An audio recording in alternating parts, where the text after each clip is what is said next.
Yes, yes sis, yes. Ngayon po, nakikita na. Paano ko po ito palakihin? Wait. Um, Meron pong arrow dyan sa baba, yung dalawang arrow na magkaano. Ayan po, kita po. Ayan, yes, yes. Much better Okay po. po. Mas malaki na po. Okay. Ayan po. Sa araw na ito po, ang February 13, ang atin pong scripture na binigay sa akin, which is sa daily devotion po ng Streams in the Desert. Ang scripture po is the forested hill country will be yours. So, napakaganda po. Sa umpisa pa lang, punong-puno na ng pangako. Di po ba? Makikita po siya sa Joshua 17, verse 18 po. Gaya nga po ng kanta kanina, yung Holy Spirit, you are here and you are here. So sa oras na ito, bago po ako mag-proceed, let us pray po. Let us the Holy Spirit to be with us once again and to guide us and to give us the wisdom and understanding po sa lahat ng i- i- ipapaabot ng Panginoon sa atin. Hallelujah. Our heavenly and loving Father, Lord Jesus, Holy Spirit, Lord, we thank you for today once again, Lord, that you gathered us together in your midst, Panginoon, upang muli magbulay-bulay, Panginoon, ng iyong mga salita, Panginoon. Lord, we ask your Holy Spirit, O God, to be with us, na mangusap po kayo sa amin. As I lead the devotion, Lord, I need you, O God. I need you, Holy Spirit, to guide me, to lead the devotion, Panginoon, through in my lips, O God. Kayo po mangusap, Lord. Grant us wisdom, O God, na sa lahat po ng aking mga sasabihin, Panginoon, ay ito'y manggagaling sa inyo, Panginoon. Anoint my lips, anoint my head, O God, and um, my devotion, O God. Lord, thank you for each and every one of us here na narito, Panginoon, na nagbigay ng time upang makinig ng iyong mga salita, O God. Mangusap po kayo sa bawat isa sa amin, Lord. Kung ano man po ang mensahe na ipaabot niyo po sa amin, hayaan niyo po na tumimo ito sa aming mga puso at isipan upang sa ganun, Lord, maging pagpapala din ito sa iba kung saan man niyo po kami dalhin, Panginoon, at maging daluyan din po, Panginoon. Lord, once again, we ask you, Holy Spirit, and we thank you for your presence, O God. In Jesus' name, amen and amen. Hallelujah. So our key verse for today, basahin ko po muna yung devotion na binigay sa akin, no? Yung shinare po sa akin ni Ate Finet. Yung key verse for niya is, there is always room higher in the hills. So when the valleys are full of Canaanites, whose mighty iron chariots are slowing your progress, go up to the hills and occupy the higher land. If you find you can no longer do work for God, pray for those who can. You may not be able to move things on earth with your words, but you may move heaven. If it seems that your continued growth is impossible on the lower slopes due to limited areas of service, the constraints of maintaining the day-to-day necessities or other hindrances allow your life to burst forth, reaching toward the unseen, the eternal, and the heavenly. Your faith can level forests, even if the tribes of Israel had realized what treasures awaited them in the hills above. They would never have dreamed it would be possible to actually harvest the thick forest. But as God instructed them to clear the forest, He also reminded them of the sufficient power they possess. The sight of seemingly impossible tasks, like leveling these forest-covered hills, are not sent to discourage us. They come to motivate us to attempt spiritual feats that would be impossible, except for the great strength God has placed within us through His indwelling Holy Spirit. Difficulties are sent in order to reveal what God can do in answer to faith that prays and works. Are you being squeezed from all sides in the valley? Then ride on the heights of the land and be nourished with honey from the rock.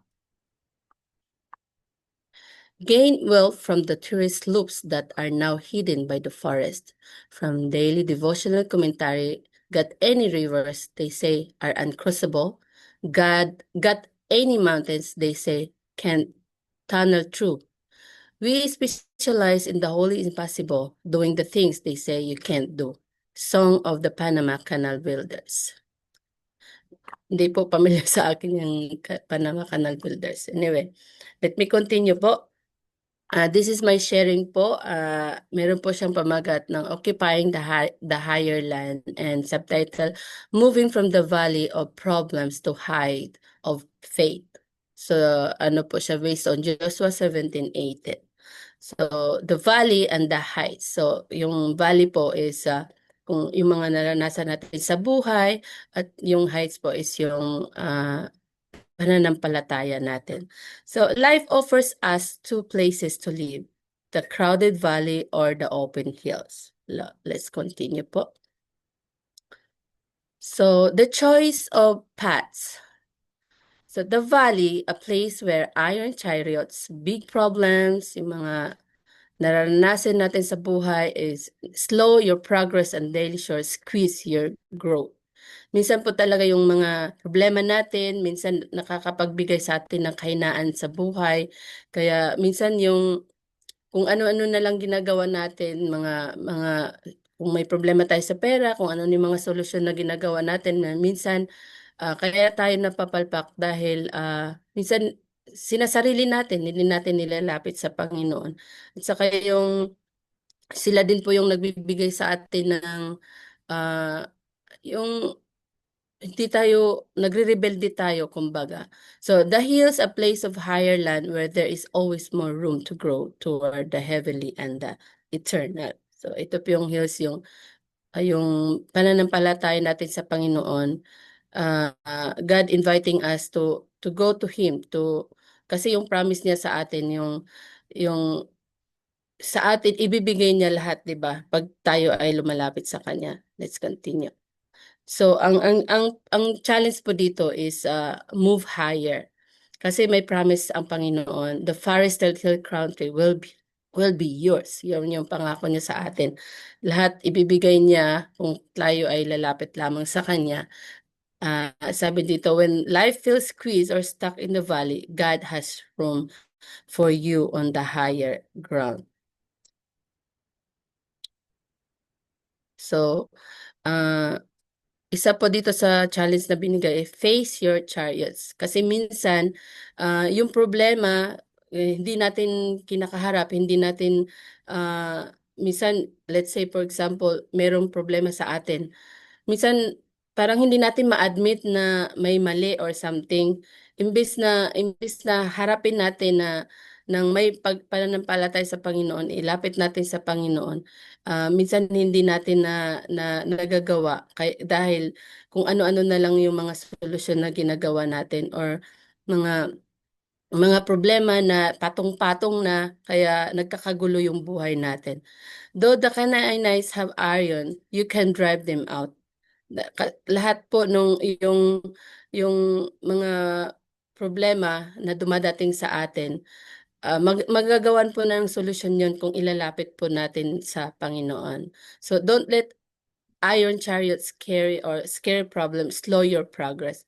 If you cannot move things on earth, you can move heaven through prayer. So kung tayo po ay may problema, isa lang po ang solusyon natin is lumapit sa Panginoon, sumuko sa Panginoon, isuko sa Panginoon through prayer. Sabi nga minsan narinig ko kay Pastor Robert, sabi niya, tuhurin mo, tuhurin mo, which is true po. Di po ba pag once na may yung nasa sa pinaka last option ka na sa buhay, talagang kung iluhod mo sa Panginoon, talagang i i-open mo yung kamay mo sa Panginoon na Lord, I need you. I need you in my life. I need you in my problem. Kayo lamang po ang makakatulong sa akin. So, yun po yung si Lord po talaga nandiyan siya lagi at na handang tumulong sa atin. So, faith levels forest. Though it is a forest, you can clear it. May pangako si Lord eh. Lahat ng problema may solusyon. Sabi niya, hard tasks are not sent to discourage us, but to motivate us to use God's strength. Faith has the power to level forests and reveal hidden treasure.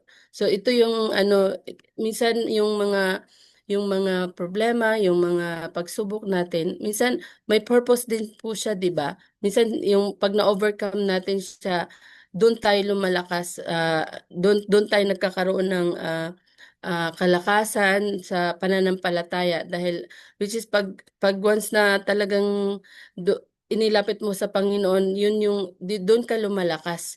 Kaya hindi dapat tayo ma ma yung 'pag may problema tayo, lagi nating isipin na lalapit tayo sa Panginoon dahil siya lang naman po ang nakakapagbigay sa atin ng kalakasan, 'di po ba?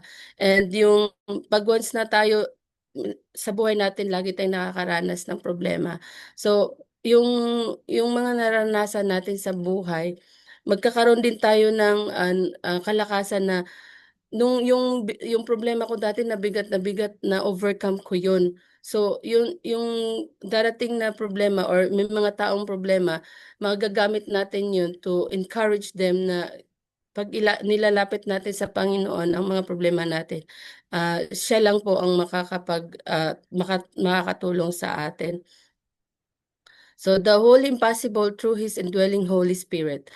They specialize in doing the things people say you can't do. So minsan wala naman talagang imposible sa Panginoon, 'di ba? 'Pag once na lumalapit tayo sa Panginoon, yung Holy Spirit talaga yung nagbibigay sa atin nagbibigay sa atin ng encouragement. Minsan, inuunahan kasi natin si Lord, eh, yung mga naririnig natin na, wala ng solusyon yung problema mo, yung hindi mo na dahil sa bigat ng problema mo parang, ah, yun lang ang iniisip mo na wala na, I'm dead, wala na akong pag-asa, 'di po ba? But when we go to God, we surrender to God, Holy Spirit will intervene, 'di po ba? Siya po yung nagbibigay sa atin ng, motivation, sabi nga kanina, siya yung nagbibigay sa atin ng encouragement na, walang imposible kung nilalapit natin sa Panginoon. Lahat may solusyon. Yun po yung kagandahan na, yung Holy Spirit nananahan sa atin, yung pananampalataya natin sa Panginoon, yun po yung parang, yung bridge na yung Holy Spirit will indwell in us na talagang iga-guide niya tayo sa lahat ng ating mga desisyon kung ilalapit lang natin sa kanya. Kasi minsan sa sobrang talino siguro natin, sa sobrang feeling natin alam na natin lahat. So, dahil organized tayo, but at the end, pumapalpak pa rin yung mga plano natin. So, minsan nakakalimutan nating lumapit sa Panginoon na, may Panginoon na tutulong sa atin. Kung hindi tayo lalapit, yung iba yung magle-lead sa atin, kaya lalong nagkakagulo-gulo ang buhay, 'di po ba? So, meron pong takeaway dito, you have great strength inside you to do what seems impossible. So, yung ano natin, yun yung Holy Spirit, yun yung nagbigay sa atin ng kalakasan na nasa atin po na lahat, walang imposible 'pag once na nandiyan po sa atin yung Holy Spirit dahil because of our faith to our Jesus Christ, 'di po ba? Dahil yung pananampalataya natin sa ating Panginoong Hesus, sa lahat ng ating mga problema, mga pagsubok, mga nararanasan sa buhay, because we have faith in Jesus, Holy Spirit will help us, will guide us and will lead us sa lahat ng ating mga desisyon. So, Kate takes away, look up, shift your focus from the crowded valley to the open hills. So, yun lang po ang just focus on to God dahil yung mundo talaga sabi nga chaotic, napakagulo, ang daming ino-offer, kaya yung mga ano natin, yung mga yung focus natin minsan hindi hindi maayos, di po ba? Pero we look to God, we ask God guidance, and we surrender everything to God. Pray and work. Faith is both a spiritual action, prayer, a physical one, clearing the forest. So sabi nga, faith without work is dead. So mananalangin tayo, at yung work is we ask the Holy Spirit to guide us, kasi yun po yung ano yung mga desisyon natin, yun po yung kalabasan sa buhay natin. Kaya yung mali yung desisyon natin pag walang guidance ng Holy Spirit, kaya nagkakagulo-gulo ang ating mga mga nararanasan sa buhay.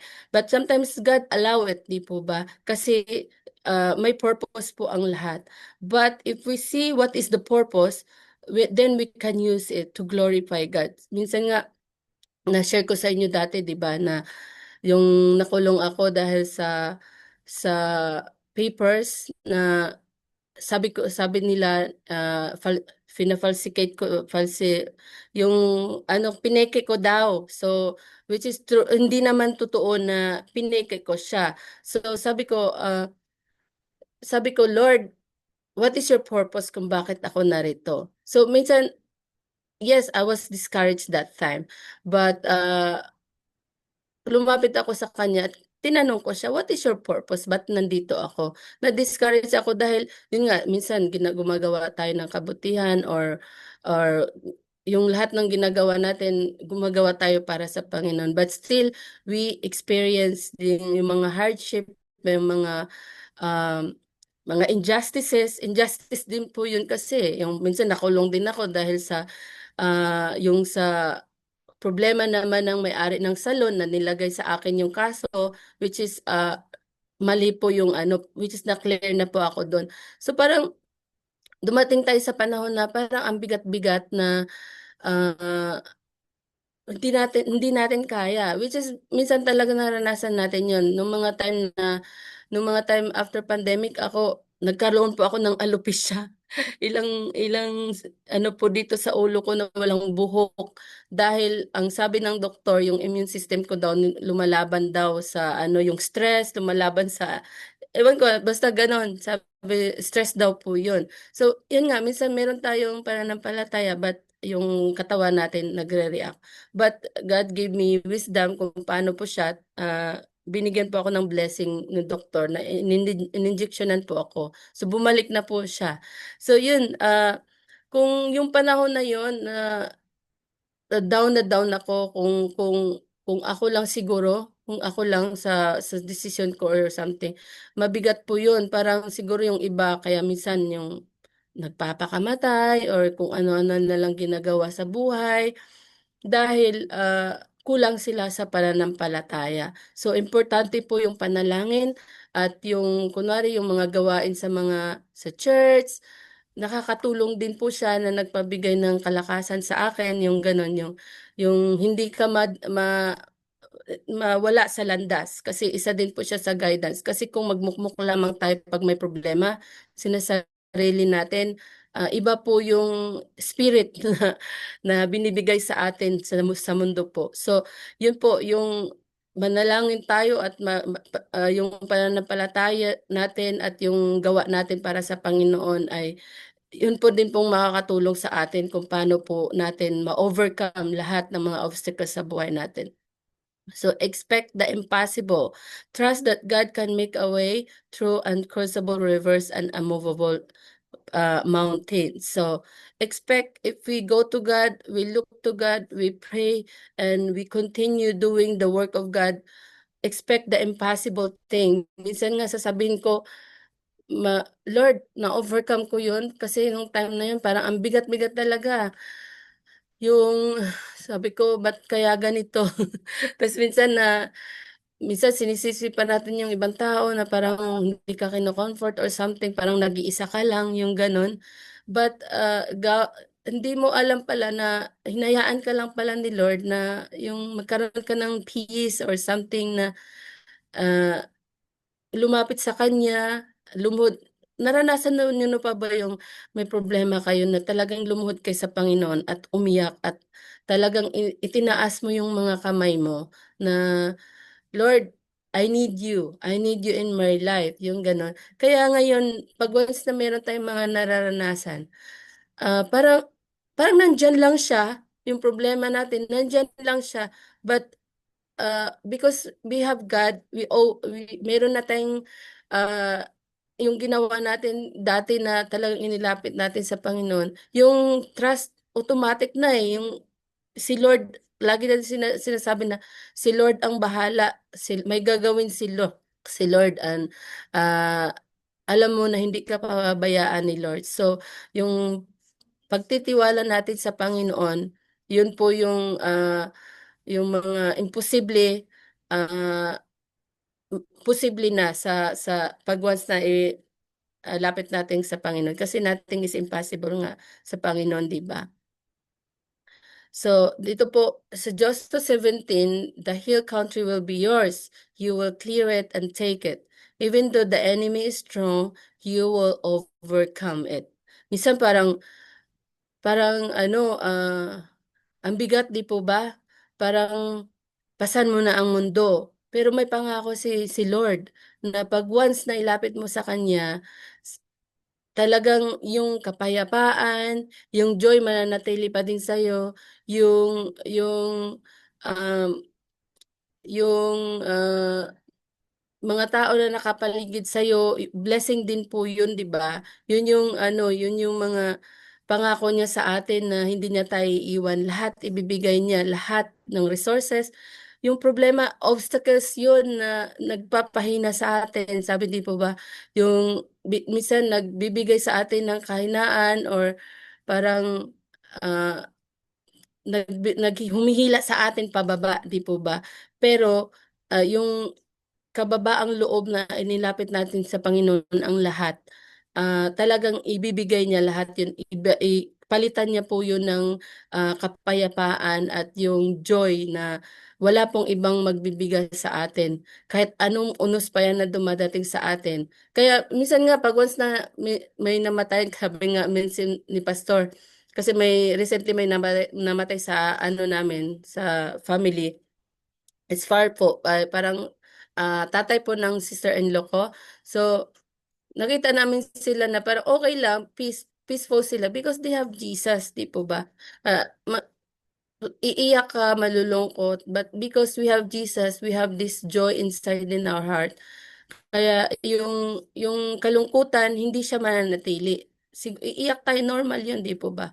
But yung, bigat hindi po siya mananatili doon, papalitan po yun ng Panginoon ng kapayapaan at yung, kasaganahan.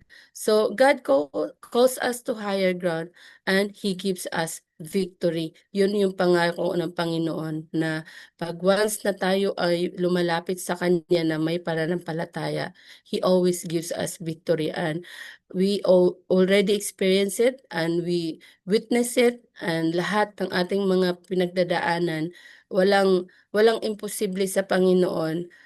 Si Lord po ay, faithful sa kaniyang mga salita. Kaya kung sino man po sa atin ngayon ang may mga pinagdadaanan, anything na hindi hindi lang pera, kahit yung relationship natin parang, maybe some of us may problema sa relationship, sa anak, sa nanay, sa biyenan or something. Just believe that God can move mountain, 'di po ba? Aayusin ni Lord ang lahat ng kung ano man pong mga, kaguluhan sa buhay natin. Naalala ko nga po, ma-share ko lang nung teenager pa lang po yung anak ko na si Pile. We really struggle 'no, yung ano namin, yung hormones namin na pag-abot. Siguro mula nung 17 years old siya hanggang 19 years old. Grabe yung pinagdadaanan ko, namin ng anak ko. Siguro nga dahil lang ano lang din, para yung lalo yung relationship namin mag-ina, para lalo lang malaman namin yung weaknesses ng bawat isa.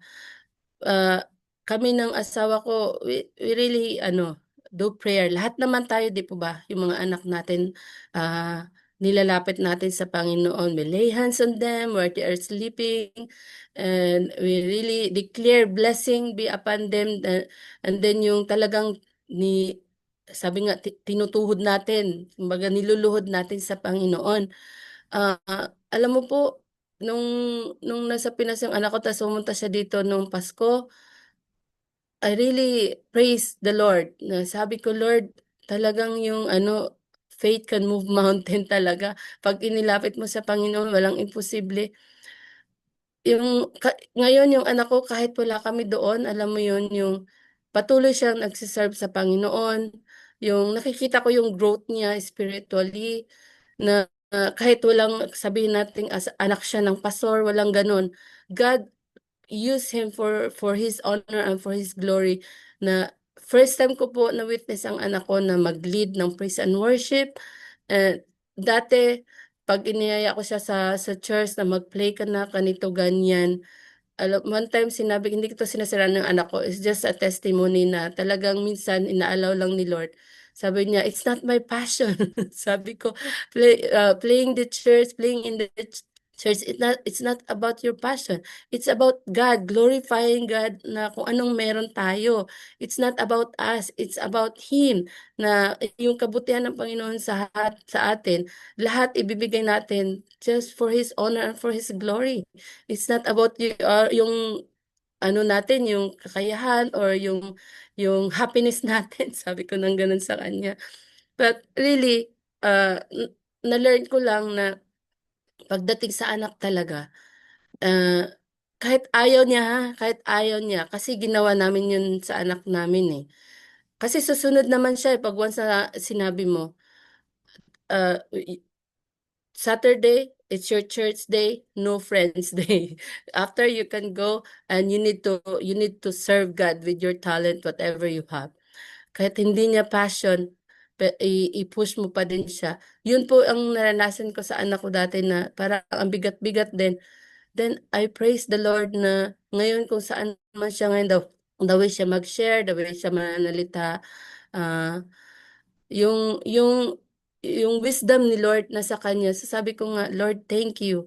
Kaya kung ano man po, relationship sa mother-in-law, sa nanay, sa family, lahat ilapit natin sa Panginoon.